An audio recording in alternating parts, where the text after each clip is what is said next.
రే రాయుడు, నీ బతుకులో నిప్పెట్ట. అన్యాయంగా హరిబాబు మీదకి నేరం నెట్టి నీ ముదనష్టం పంచాయతీలో పెట్టి ఆయన కొట్టించి ఊరి నుంచి గంటేస్తావంట్రా. నువ్వు నీ పెద్దరకు నీ పంచాయతీ బూడిదైపోను. ఒరేయ్, ఇన్ని సంవత్సరాలుగా నిన్ను చూస్తున్నానే, భయపెట్టో మాయ చేసో నా బిడ్డను నీ గుప్పిట్టో పెట్టుకున్నావు.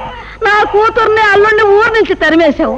నా వాళ్ళని నాకు కాకుండా చేస్తున్నావు కదరా నీ నోరుపాడా. ఊళ్ళో మంచిని చంపేశావు.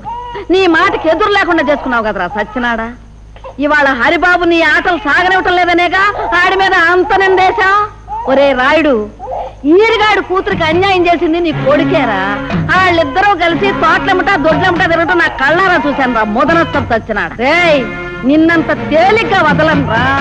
నిజాలన్నీ కూడగట్టుకొని సాక్ష్యాలన్నీ తీసుకొని ఆ రచ్చబండ దగ్గర నీ బతుకు బజారు పారయ్యేటట్టు చేస్తాను. ఊళ్ళో వాళ్ళందరి చేతుల్లో నువ్వు కుక్క సాగుతచ్చేటట్టు చేస్తాను రా. రేయ్, ఈ జగ్గమ్మ నీ పాలిట అమ్మోరైపోతుంది. నిన్ను సర్వనాశనం చేస్తుంది. జాగ్రత్త. ఒరే, నీకు ఒక కూతురు ఉంది కదా, దానికి ఊళ్ళో వాళ్ళందరూ ఉసురు తగలకుండా చూసుకోరా. నీ బతుకు చెడ ముదరస్తం చచ్చినాడు. పంతులు ఎల్రా. ఆ ముసలిది దాని ఇష్టం వచ్చినట్టు రెచ్చిపోయి తిట్టేస్తున్నా. నేను ఒక్క మాట కూడా జవాబు ఇవ్వలేదంటే ఏం చేతంటావు? మనకున్న లెవెలింగ్ కి అలాంటి ఆడదాని నోట్లో నోరెట్టకూడదు. కాపులా కుక్కల్లాగా ఇల్లరకం ఉంటాకి మీకంటే సన్నాసులు ఈ ప్రపంచంలో ఆడికి అల్లుడుగా ఎవరు దొరుకుతారు? అది నిజమేననుకో. అవునే అమ్మమ్మ, మా తాత కూడా ఇల్లరికి పల్లుడే అంట కదంటే. కొట్టానంటే చీపురు కట్ట ఇరిగిపోద్ది గాడితే. ఆయన నెగతాలు చేసి అంత తొడుగురా నువ్వు. ఊరుకోరా చిన్నడా, ఆంబోతుంది తిడితే ఆవు కోపం వస్తుందని చెప్పాను. గాడితే, ఇదిగో నేను చెప్పేది సరిగ్గా వినండి. మన ఇంటికి పెళ్లి కావాల్సిన పిల్ల రాబోతాను. మీ ఇద్దరు ఇట్లా ఏకిలి చేష్టలు ఎర్రేషాలు వేశారనుకో, మీ ఇద్దరిలో ఎవరిని చేసుకోవాలో తెలియక అది అల్లల్లాడిపోద్ది. ఆ తర్వాత ఎవరిని చేసుకోకుండానే దాని దారి అది పోద్ది.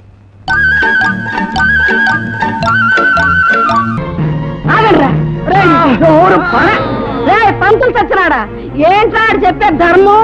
సొమ్ము లేనాన్ని, సత్తు లేనాన్ని నోకు చేసి అన్యాయం చేసి అన్ని సాగుకొట్టడం అంటా మీరు చెప్పే ధర్మం?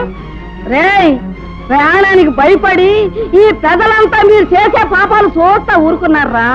ఏదో ఒక రోజు మీ పాపం పండి మండి మాడి మసాలైపోతారు సత్యనారాయణ. పద వెళ్దాం, పద. అయ్యా, తమరు ఎందరినోళ్లనో ఊహించారు. శాస్త్ర ప్రకారం ఈ వృద్ధురాలు నోరు కూడా మోయించి ఊరికి మహోపకారం చేయకూడదు. అడే ఏమిట? ఏమీ లేదు. ఊరందరి నోళ్ళు ముయించే హక్కు మనకు ప్రజలిచ్చారు. మన నోరు ముయించే హక్కు దానికి దేవుడే ఇచ్చాడు. ఏమిటి? అర్థమైందా?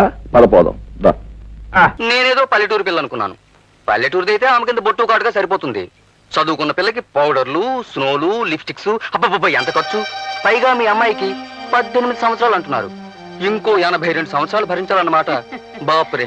పోనీ ఓ పని చేయరా అబ్బి, 82 సంవత్సరాలు దాన్ని చేసుకో. 18 ఏళ్ళు పోషిస్తే సరిపోతుంది, ఖర్చు ఉండదు. బామ్మగారు, మీ పని మీరు చూసుకోండి. ఇందాక నుంచి చూస్తున్నాను.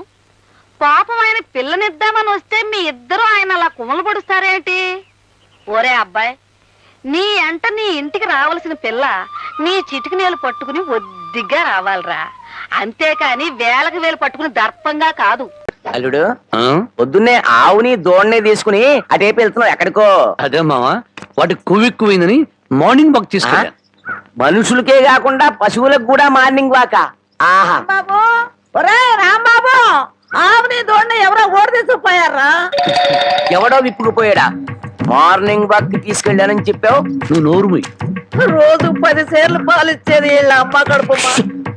అరవకి బంగారం లాంటి ఆవు దోణ్ణి ఓడి తీసుకుపోతే 60 అంటావారా? ఆడి కాళ్ళు చేతులు పడిపోను, ఆ నోట్లో పురుగులు పడా, ఆడి కాస్తం కాలిపోను. చెట్టుకి పాపం వాడికి ఏం అవసరం వచ్చిందో ఏమిటో. ఆడవసరానికి మన ఆవు దోణ్ణి ఓడి తీసుకెళ్తాం ఏమిట్రా? ఆడి అమ్మ కడుపు మాడా, ఆడి కాస్తం కాలా, ఆడి మరీ తట్టుకే. వాడెవడో కాదు, వాడే వీడు, వీడే వాడు, వాడే వీడు నీ మనవడు. ఓ నీ అమ్మ కడుపు బంగారం గాను. నువ్వంట్రా ఆవు నమ్మేశావా? అమ్మేశాను. ఆవేం చేసిందిరా నిన్ను? నన్నేం చేయలేదే, నీకోసమే. నా కోసమా? మన ఆవుకి 3 సుళ్ళు ఉండబట్టి తాతయ్య మిడిల్ డ్రాప్ చేసి చచ్చాడని, అది ఇంకా ఉంటే నువ్వు కూడా మిడిల్ డ్రాప్ చేసి చేస్తావని జ్యోతిష్ కూడా చెప్పాడే. అల్లుడు, 3 ఏళ్ల క్రితం కొన్న ఆవు దూడ వల్ల 30 ఏళ్ల క్రితం మీ తాత పోయాడా? ఈ కౌంట్ ఏమిటో నాకు అర్థం కావట్లేదు. నా కౌంట్ తర్వాత, ముందు నువ్వు నోరు మూయకపోతే నీకు ఫుల్ కౌంట్ పడుతుంది. ముందు నువ్వు నోరువి. నీ పాపిష్టి ప్యాకెట్ కోసం నోరులేని ఆవు నమ్ముతావరా మొద నష్టపాడ. తిట్టు బామ్మ, అట్టా పెట్టు గడ్డి. ఏంట్రా నా మనమణ్ణి తిట్టాలా? గడ్డి పెట్టాలా? ఈ బోర్డు సలహా ఇవ్వటానికి నువ్వెవడవరా? ఆడి తాత సంపాదించిన ఆస్తి ఆడిష్టం. ఆడు ఖర్చు పెట్టుకుంటాడు, తగలేసుకుంటాడు, పేకాడుకుంటాడు, ఏమైనా చేసుకుంటాడు. అది కాదంటానికి నువ్వెవడవరా? పోతా నీ మెళ్ళో నా విరిగిపోను. నిన్ను పిచ్చి కుక్క కర్మ. నీ కాళ్ళు చేతులు పడిపోను. నువ్వు ఉంచుకుంది పక్కింటాడుతో లేచిపోను. నన్ను క్షమించు బామ్మ, తప్పైపోయింది. నాకు మానబిడ్డ పెట్టు. ఏడ్సావులే. ఇట్టటి మొద నష్టపాళ్ళ కళ్ళు పడే నీ ముఖం ఇట్ట వాడిపోయిందయ్యా. తొందరగా రానన్నా, నీకు ఇష్టమైన కూర చేసి పెడతా. అలాగే బామ్మ. బంగారం. తిక్క కుదిరింది మామా. ముసిల్ వెళ్ళిపోయింది అల్లుడు. వెళ్ళిపోయిందిలే పైకి. ఇప్పుడు తెలిసింది అల్లుడు, మీ తాత అర్ధాంతరంగా ఎందుకు పోయాడు. మా బామ్మతో పెట్టుకుంటే ఎవడైనా సరే మిడిల్ డ్రాప్. అమ్మా హైందవి, ఇదిగో కాఫీ తాగమ్మా. బాగా అలసిపోయినట్టున్నావు. మీరు కాఫీ చేశారా? మళ్ళీ అత్తయ్య, మీకెందుకు శ్రమ? అదేమిటమ్మా, నువ్వు ఆఫీసులో పడే శ్రమ కంటేనా? పైగా ఇవాళ జీతాల రోజు కూడా. చూడమ్మా, నువ్వు ప్రతి నెల జీతం అబ్బాయికి ఇస్తే అబ్బాయి బ్యాంకులో వేస్తున్నాడు కదూ. ఈ నెల వాణికి పట్టు చీర కొనాలనుకుంటున్నానమ్మా. ఈ నెల జీతం నాకే ఇవ్వు, నేను అబ్బాయితో చెప్తా.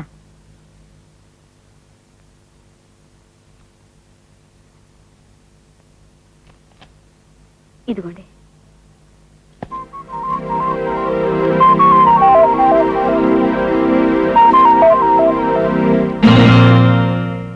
ఇదేమిటమ్మాయి, సగం జీతమే ఉంది? ఎక్కడైనా పారేసుకున్నావా? లేదత్తయ్య, సగం నా అకౌంట్లో వేసుకున్నాను. ఏమిటి, నీ అకౌంట్లోనా? సగం జీతమా? అవునత్తయ్య, భవిష్యత్తులో ఉపయోగపడుతుందని మీ అబ్బాయి జీతంలో ఆయన, నా జీతంలో నేను సగం సగం డిపాజిట్ చేసుకుంటున్నాం.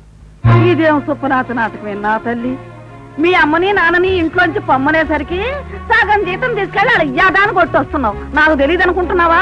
మర్యాదగా ఇల్లు వసూలు చేస్తున్నా. అదేం కాదత్తయ్య, నేను తిన్నగా ఆఫీస్ నుంచే వస్తున్నాను. మీ అబ్బాయి మీతో చెప్పలేదేమో, పెళ్లి కాకముందు నేను ఇలాంటి నిర్ణయాలు తీసుకున్నాం. అమ్మో అమ్మో, అబద్ధం, పచ్చి అబద్ధం. నా కొడుకు నన్నేం మోసం చేయడు. ప్రతి నెల మొత్తం జీతం తీసుకొచ్చి నీకే ఇస్తుందమ్మా అని చెప్పి లెక్కలేసి వివరంగా చెప్పాడు. అలాంటి వాడు సగం జీతం నిన్ను దాచుకోమన్నాడని నన్ను బుకాయిస్తావా? ఒరే ధనం కొండా, ఈ ఘోరం చూసావా? సగం జీతం చేతిలో పెట్టి ఇదేమిటి తల్లి అని అడిగితే అది మేమిద్దరం పెళ్లికి ముందు తీసుకున్న నిర్ణయం అని నన్ను బుకాయిస్తోంది. బుకాయించడం కాదత్తయ్య. ఏమండి, మీరైనా చెప్పండి, మనం పెళ్లికి ముందు అలా అనుకోలేదు. మనం ఎప్పుడు అనుకున్నాం? అబ్బాయి, నువ్వు చూడవలసిన అమ్మాయి ఇక్కడుంది. మొత్తం మీద ఇద్దరికి నచ్చినట్టే. ఇక ఈ సంబంధం విషయంలో మీ అభిప్రాయం? ఊరికెళ్ళి మా అభిప్రాయం ఉత్తరం రాస్తామండి. అలాగే, వెళ్ళొస్తామండి. నమస్కారం. నమస్కారం అండి. అభిప్రాయాలు రాయడం అంటే ఏముంది? కట్నాలు కానుకలు లిస్ట్ పంపిస్తారనుకుంటాను. ఆ పిల్లాడి తండ్రి వాళ్ళకం చూస్తే కట్నం బాగా ఎక్కువ అడిగట్టే ఉన్నాడు. దాందే ఉంది, ఇన్స్టాల్మెంట్ లో ఇస్తాం. అదే వాయిదా పద్ధతిలో ఇస్తాం. ఏం వాయిదాలో ఏమిటో. వాళ్ళు ఒప్పుకోకపోతే పిల్ల పెళ్లి వాయిదా వేయాల్సిందేగా. అందుకే చెవులో ఇల్లు కట్టుకుని మరీ చెప్పాను, ఆ కొమ్మనపల్లి వారి అమ్మాయిని చేసుకోరా, 1,00,000 రూపాయలు కట్నం ఇస్తారు అని. నువ్వు నా మాట విన్నావా? ఆ కట్నం డబ్బులే ఉంటే నీ చెల్లెలు పెళ్లి హాయిగా చేసేవాడు.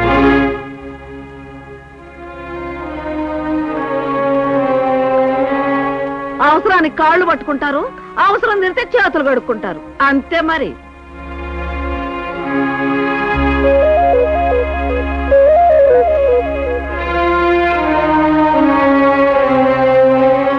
ఏమిట్రా భరతనాట్యం? అనందేనా?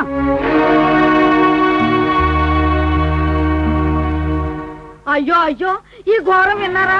ఈ అన్యాయం చూసారా? నా కూతురు బ్రతుకులో నిప్పులు బయటానికే దాపురించారే మీరంతా.